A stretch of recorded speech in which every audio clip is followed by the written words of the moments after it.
let's have a little idea about cortisol hormone. Cortisol, as we all know, it is a stress hormone that is secreted from the zona fasciculata in the adrenal cortex. So it is a catabolic hormone, and it stimulates gluconeogenesis in fasting state, and although it stimulates glycogenolysis, it promotes proteolysis in high doses. This is high yield. Don't forget that it is going to be in high doses only, and there is immune response to cortisol.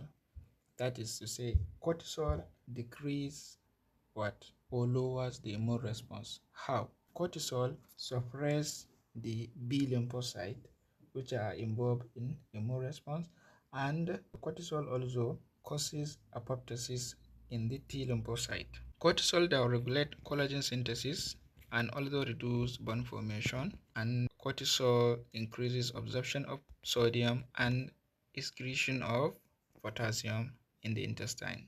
Cushing syndrome is caused by excessive activation of glucocorticoid receptors due to the high level of cortisol. So we should be able to differentiate between Cushing syndrome and Cushing disease. Cushing syndrome is a broader term that is characterized by excessive cortisol production, which can be from various causes. Example, adrenal tumors, ectopic ACTH production, as in, for example, lung cancer, specifically small cell lung cancer, or prolonged use of corticosteroid.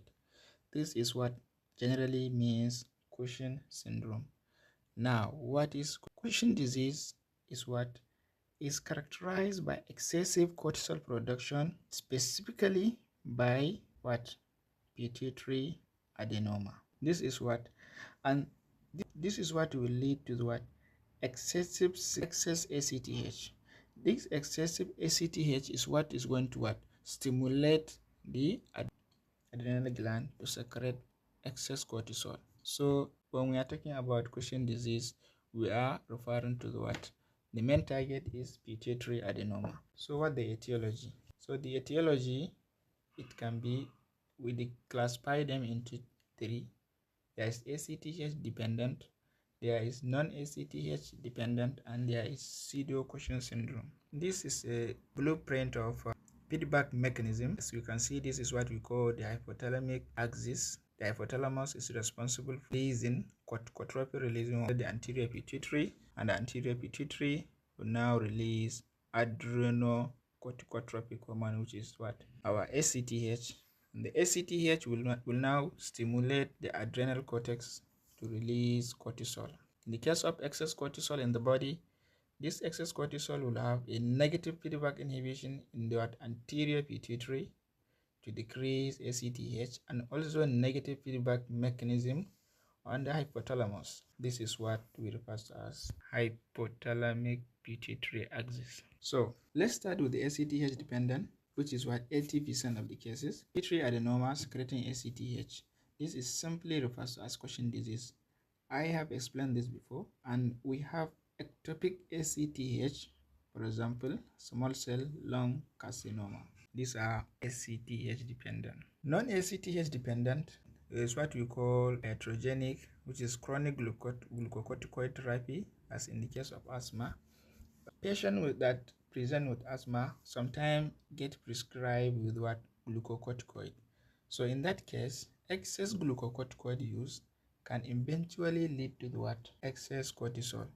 And in that case, do we need any ACTH here? No, because we are already, so that's it. Adrenal tumors, adrenal adenoma or adrenal carcinoma. These tumors that are present in the adrenal gland can lead to what? Hyperfunctioning of that gland, which will now lead to the excess cortisol. So glucocorticoid too will act just like the cortisol in the body, and we all know cortisol is a stress hormone, and although it is a catabolic in nature, it has catabolic function. So they don't require ACT. Both of these, both the adrenal tumors origin or iatrogenic, as in exogenous use of glucocorticoid. Remember the difference between Cushing disease and Cushing syndrome, and I have explained this before. Let's move to pseudo-Cushing syndrome.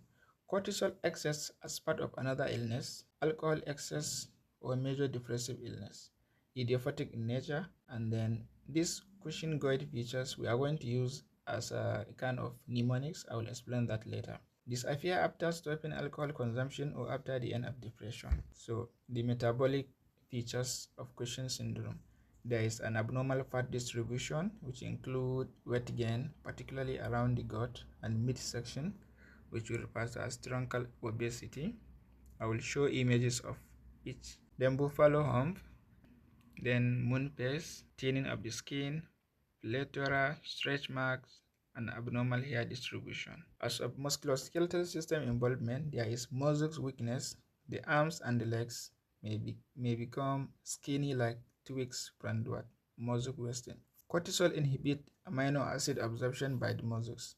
So this is the mechanism. And also there is osteoporosis, and I have explained that before. What the effect of excess cortisol on the central nervous system? It includes mood changes, depression, and psychosis. Let not forget that cortisol is a stress hormone. How about reproductive system? There is menstrual disturbances. A woman's period may be irregular or stop altogether, and there is time for that.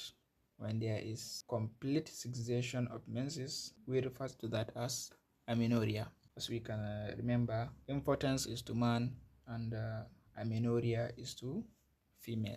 So the effect is very serious. Cardiovascular effect, it can lead to hypertension, high blood pressure, and edema, and although it can lead to diabetes, which is referred to as high blood sugar. This is the appearance. These are the features that I say I will explain to you. This is the Cushingoid appearance and Cushing disease or Cushing symptoms, Cushing syndrome symptoms. As we can see, there is hyperglycemia, CNS irritability, red face. There is also susceptibility to infection. Why? Because there is suppression or decrease in immune response, and I have explained that before. How does cortisol have effect on our immune system? By what? Suppression of the B lymphocyte and also causing apoptosis in the T lymphocyte. So this is just a summary.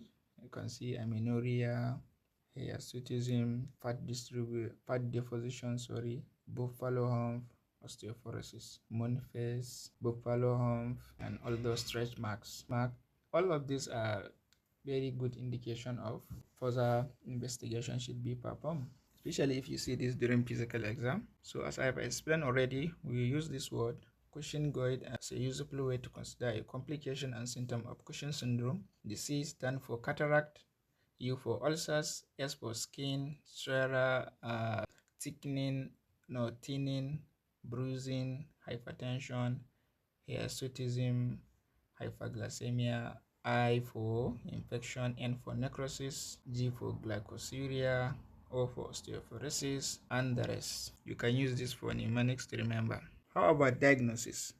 Remember that cortisol has a circadian rhythm, as in it is involved in sleep-wake cycle. So investigations are classified into investigation to confirm the disease and investigation to localize. Confirming the diagnosis, we use 24-hour urine collection of cortisol or what? Overnight dexamethasone suppression test. We give low dose of ACTH at night, and if that is the case, then ACTH should suppress cortisol secretion in the morning. This is the logic. So what if that doesn't happen? I will explain that later. Localizing the disease, high dose dexamethasone suppression test, that means low level of cortisol, will suggest ACTH dependent Cushing syndrome. This is just the simplest test, and what inferior petrosal sinus sampling. Other investigation include MRI, CT, and chest X-ray. Treatment: surgical transpyramidal, which was a removal of ACTH secreting pituitary tumor, is the treatment of choice. Cushing syndrome caused by adrenal adenoma is usually cured by laparoscopic unilateral adrenalectomy. Adrenal carcinoma is typically an aggressive tumor with a poor prognosis. Surgical resection at an early stage, along with a lifelong mitoten therapy started soon after surgery, offers the only chance for cure in long-term remission. So this is just it. We can also perform surgical removal of the ectopic ACTH producing tumor. If possible, result in cure. When the tumor is not resectable, then what do we do next? Then we do bilateral adrenalectomy to correct the hypercortisolemia.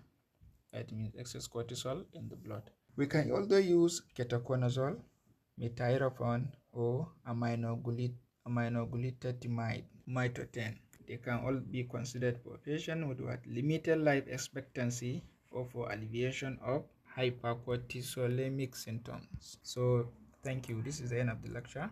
Please subscribe to our channel.